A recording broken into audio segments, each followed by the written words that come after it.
ભાવનગર જિલ્લામાં છેલ્લા 15 વર્ષથી નાના જીવ માટે અનોખો સેવા યજ્ઞ ચાલી રહ્યો છે।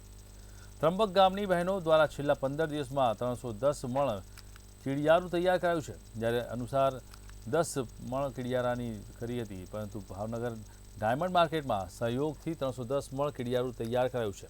ત્યારે આ કીડિયારાનું મારનાથના ડુંગરાઓમાં પૂરવામાં આવશે, તેમજ બાકીનું કીડિયારું 5000 નંગ શ્રીફળમાં ભરી અને મારનાથના ડુંગરોમાં મૂકી આપવામાં આવશે।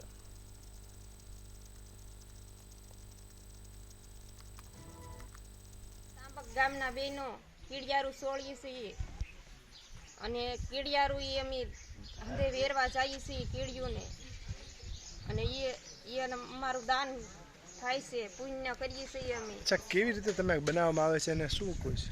અમે એમાં ગોળ અને ઘી અને ઘઉંનો લોટ સોળી અને બનાવીને વેરીએ છીએ। બધાના સહયોગથી જે કંઈ દાન આવેલું હોય એ આપણે દર વર્ષે અહીંયા માળનાથના ડુંગરામાં કીડિયારું બનાવીએ છીએ, અને એ કીડિયારું આપણે ત્રંબકના બહેનું જ બધા બનાવે છે। અમારા ભાવનગરથી બહેનું આવે ખરા, રવિવારે છોકરાઓને રજા હોય, હીરા બજારમાં રજા હોય ત્યારે આવે બધા। બાકી આ ટોટલ સેવા ત્રંબક ગામના બહેનોનું છે।